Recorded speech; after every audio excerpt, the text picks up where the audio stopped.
नमस्कार जय जगन्नाथ। नमस्कार जय जगन्नाथ। किछि लोक कहती कमेंट करती मांके सब बेले वीडियो करुच्ची आउ पाठ पढ़ुनी गधुणी हो गलानी ता बापा माँ ताको भल एजुकेशन दौना 24 घंटा वीडियो करुच्ची से आज तार रिजल्ट बाहर तार रिजल्ट देखा देवा चाहूँगी आने तो प्रोग्रेस कार्डटा এটা হচ্ছে তার প্রোগ্রেস কার্ড।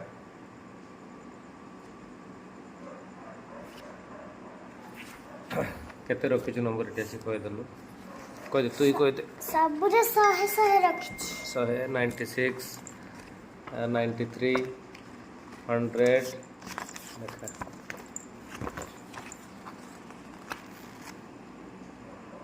ତାର ସବୁରେ ଭଲ ମାର୍କ ରହିଛି। ଏମିତି ନାହିଁ ଯେ ତାକୁ କିଏ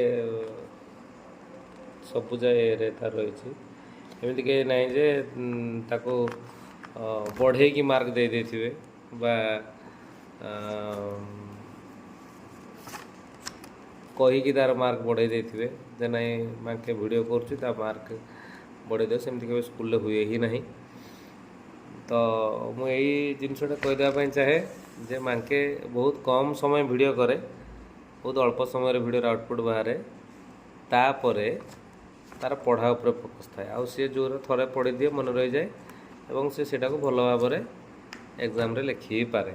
ଏବଂ ଯେତିକି ତାର ପଢ଼ା ହୋମୱାର୍କ କ୍ଲାସ୍ ୱାର୍କ ତାପରେ ନିଜେ ଏକ୍ସଟ୍ରା କ୍ୟାରିକୁଲମ୍ ଆକ୍ଟିଭିଟିଜ୍ ଯେମିତିକି ହିନ୍ଦୁସ୍ତାନୀ ଭୋକାଲ ଶିଖିବା ବା କିଛି ଆର୍ଟ ଆଣ୍ଡ କ୍ରାଫ୍ଟ କରିବା ବା କିଛି କଲର୍ କରିବା ବା କିଛି ୱେଷ୍ଟେଜ୍ ଜିନିଷରେ ଆଣିକି ସେ ବଢ଼ିଆ ବଢ଼ିଆ ଜିନିଷ ବି ବନାଏ। ଏସବୁ ଜିନିଷ ସେ ତାର ନିଜ କ୍ରିଏଟିଭିଟି ନିଜ ଇଚ୍ଛାରେ ସେ ତାର ସବୁ କରେ। ତେଣୁ ଆପଣମାନେ ଭାବିବେନି ଯେ ମାକେ କେବଳ ଭିଡ଼ିଓ କରୁଛି, ମାକେ ଭିଡ଼ିଓ ସାଙ୍ଗରେ ଅନେକ ଜିନିଷ କରେ ଏବଂ ପଢ଼ାରେ ମଧ୍ୟ ସେ ବହୁତ ଭଲ ପଢ଼େ। ତ ଆଜି ତାଙ୍କ ସ୍କୁଲକୁ ଯାଇଥିଲି, ଦେଖିଲି ରେଜଲ୍ଟ ମ୍ୟାଡ଼ାମ୍ ମାନେ ତାଙ୍କର କ୍ଲାସ୍ ଟିଚର୍ ମିସ୍ ମାନେ ବହୁତ ଖୁସି ଯେ ମାଙ୍କେ ଭଲ ରେଜଲ୍ଟ କରିଛି ଏବଂ ଗତ ଥର ବି ତାର ଭଲ ରେଜଲ୍ଟ ହେଇଥିଲା। ଏବଂ ଆଉ ଗୋଟେ କଥା ଯେ ମାଙ୍କେ କମେଡ଼ିରେ ଆଉ ଗୋଟେ ବଢ଼ିଆ ସୁନ୍ଦର ଗୀତଟେ ରିଲିଜ୍ ହେଉଛି। କ'ଣ ସେଟା? କଳା କହ୍ନେଇ। କଳା କହ୍ନେଇ। ସେଟା ରିଲିଜ୍ ହେବ ଏଇ ଶୁକ୍ରବାର ମାନେ 14 ମାର୍ଚ୍ଚ 2025। ଶୁଣିବେ ଗୀତଟାକୁ ଭିଜୁଆଲ୍ ଆମେ କରିଛୁ, ଦେଖିବେ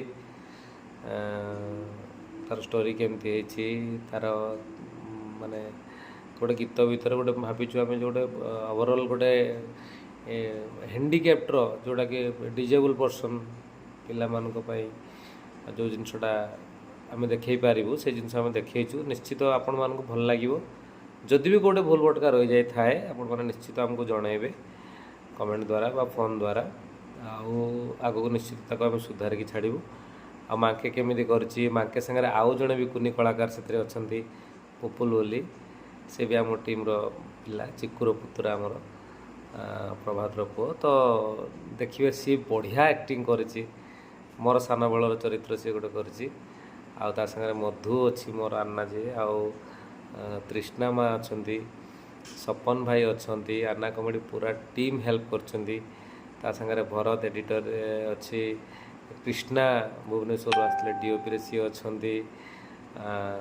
ତ ବହୁତ କାମ ହେଇଛି ସେ ଗୀତରେ। ଦେବାଶିଷ ମହାନ୍ତି ଯିଏ ଦେବୁ ମୋର ସାନ ଭାଇ, ସିଏ ଏଥିରେ ଗୀତଟି ଗାଇଛି। ମୋର ଲେଖା ମ୍ୟୁଜିକ୍ ମୋର। ଆଉ ବାଲେଶ୍ୱର ଦୀପ ଷ୍ଟୁଡ଼ିଓରେ ଗୀତ ଡବିଂ ହେଇଛି। ନିଶ୍ଚିତ ଆପଣମାନଙ୍କୁ ଭଲ ଲାଗିବ କଳା କହ୍ନେଇ। ତ ଆପଣମାନେ ମୋ ଗୀତ ବୋଲି ମୁଁ କହୁନି ଯେ କେଇକା ଦୁଇଟାକୁ ତ ଖଟା କହିବେନି କେବେ, ମୁଁ ବି ମୋ ଗୀତଟାକୁ କେବେ ଖରାପ କହିବିନି। ଯଦି ଦର୍ଶକକୁ ଭଲ ଲାଗିଲା ନିଶ୍ଚିତ ଗୀତଟି ସମସ୍ତଙ୍କ ପାଖରେ ଆଦୃତ ହେବ। ଆଉ ଯଦି ଭଲ ଲାଗେ ନିଶ୍ଚିତ ଗୀତଟିକୁ ସେୟାର କରିବେ ଆଉ ଭଲ ପାଇବା ଦେବେ। ଆଉ ସେ ଭିଡ଼ିଓରେ ଆମେ ଯାହା ଦେଖିବା ପାଇଁ ଚାହିଁଛୁ ଆପଣମାନେ ନିଶ୍ଚିତ ତ ବୁଝିପାରିବେ। ତ ଦୟା କରିକି ସେମିତି କାମ କେହି ଆଉ କରିବେନି। ଏଇଟା ଗୋଟେ ନାଟକୀୟ ଢଙ୍ଗରେ ଆମେ ତାକୁ ନେଇଛୁ, ଆକୁ ଦୟାକରି ସତ କେହି ନେବେନି। ଏବଂ ଗୀତଟିକୁ ପୁରା ହୃଦୟପୂର୍ଣ୍ଣ ଭାବରେ ଦେଖିବେ। ଭାବପୂର୍ଣ୍ଣ ଶବ୍ଦରେ ଗୀତଟିକୁ ଲେଖିଛି ଏବଂ ଭାବପୂର୍ଣ୍ଣ କଣ୍ଠରେ ମଧ୍ୟ ଦେବାଶିଷ ଗାଇଛନ୍ତି। ତ ତ ନିଶ୍ଚିତ ଶୁଣିବେ, ଭଲ ଲାଗିବ। ମାଙ୍କେ କମେଡ଼ିରେ ଆସୁଛି 11 ତାରିଖ, ସରି କେତେ ତାରିଖ, 12 ତାରିଖ ନା, ଆହୁରି ଛେନା ଗୁଡ଼ 14 ତାରିଖ ଶୁକ୍ରବାର ଦିନ 11ଟା ବେଳେ ମାଙ୍କେ କମେଡ଼ିରେ। ଜୟ ଜଗନ୍ନାଥ। ଆଉ ମୁଁ ହଁ। ଆଉ ମୁଁ ସେଥିରେ କୃଷ୍ଣ ହେଇଛି। ହଁ ଓହୋ। ଆଉ ବାକି ମାଙ୍କେ କେମିତି କରିଛି ନିଶ୍ଚିତ ଟିକେ କମେଣ୍ଟ କରିକି ଜଣାଇବେ। ଜୟ ଜଗନ୍ନାଥ। ଜୟ ଜଗନ୍ନାଥ।